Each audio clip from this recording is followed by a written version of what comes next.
Hello and welcome to scrapbookingstation.com. In this video we're going to be making layouts that look like collages, or collages that become layouts for your scrapbook pages.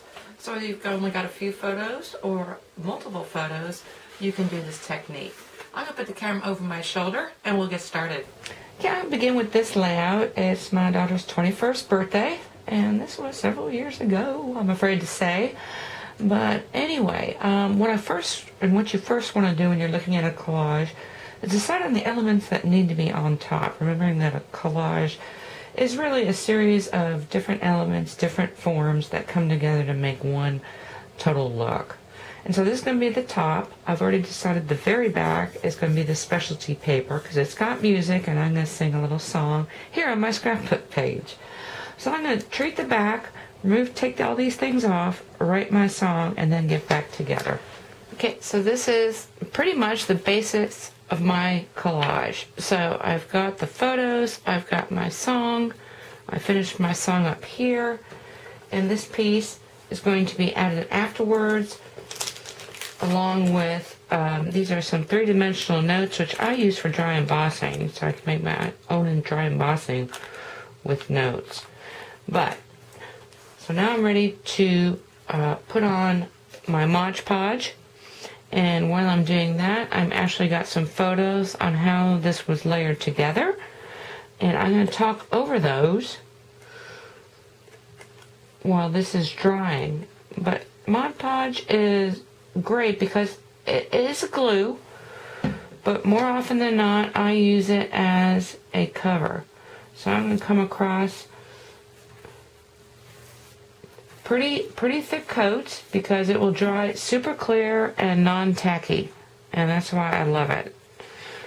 So let me show you how the base was made and then we'll get back to this. So I began by using some sponges and coordinating inks and kind of color blocking across my specialty paper.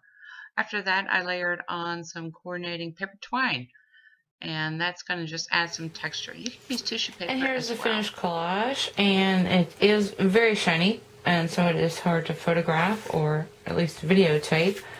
And so the last couple of elements were putting lace and on top of the layers, as well as several of these notes. So great collage. I have to give credit to Stampin' Up! Balloons. It's about time someone came up with a balloon framelit. This is new in the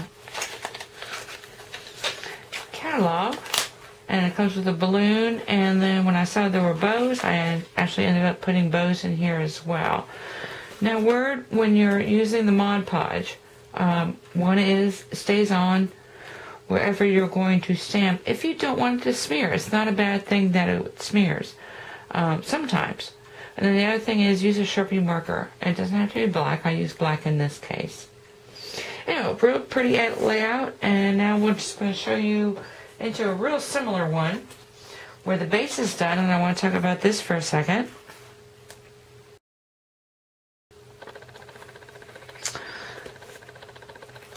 So this is a day at the Breeders' Cup, and I've already backed it. You can tell. Let me see how this is turning out. Oh, you can see it. And so this time I knew I had a very large focal photograph that is going to situate right here. Did a little bit of planning, and so I have flourishes accompanying this, and so I've got flourishes out to this side, flourishes out to that side. Also on this, when I was cutting out these flourishes, I saved the outies, and all I did was spritz behind my journaling. So nice title, a couple photographs on here, but most of these are memorabilia, so losing tickets. Maybe you don't want to remember that. A couple of the brochures that came with it. And now this is just going to get stuck on top of there. And also for these, I'm just using leftover cardboard. And this is actually a cardboard that comes with some of the papers at Stampin' Up! So in this case, I've got about 3 layers that I'm going to plop on there and leave you a photograph. And we're going to move into the next project, which is not going to involve any Mod Podge, but just layers and what I would consider more of a traditional collage look.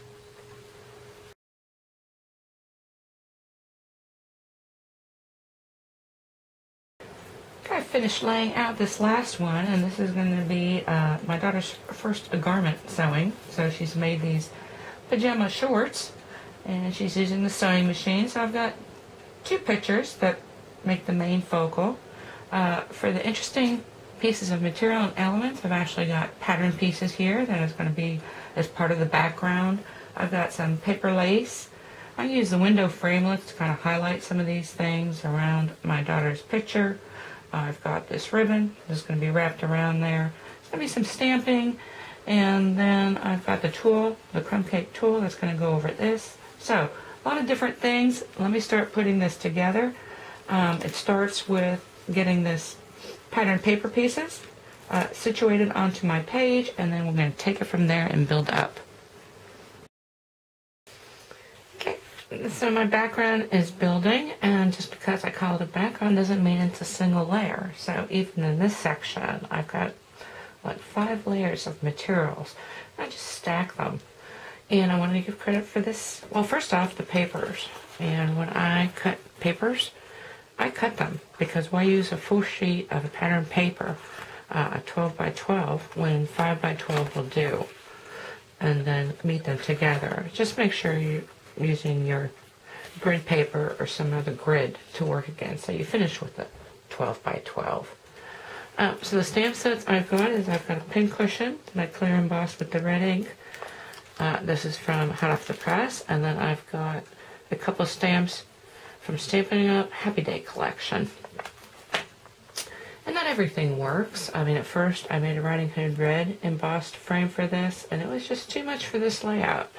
I mean, even after I start introducing some of my focal elements, which this is my daughter. I still need to back her so she stands up off the page a little bit. I've got an embellishment here for my journaling, and this is with wax paper. And another thing, as I attach most of these elements, I still got plenty of room to move in and out. I try and give myself at least a 1/4 inch. And some of these larger pieces, I could actually tuck elements inside. So here, the edge of this paper, under this frame. And that just gives you a little more versatility as you're building things. I've got another embossed image that's going to actually go on top and into the photograph. And now it's just a matter of adding some ribbon and some buttons. So I'm going to create some die cut buttons as well as real buttons to finish up my layout. And then we'll be back with the finished piece.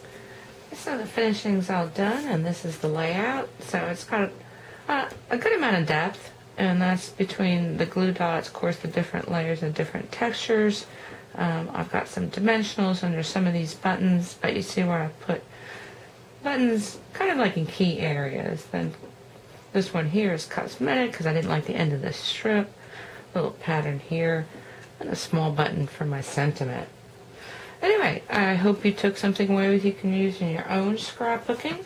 And if you want to try this collage stuff, there are other materials you can use. I actually had a break and went to get some pizza. And of course, they got these really nice brown napkins, which would make really good background material. I also had a white napkin. Anyway, search around your house for things that'll work for you. Thank you for watching.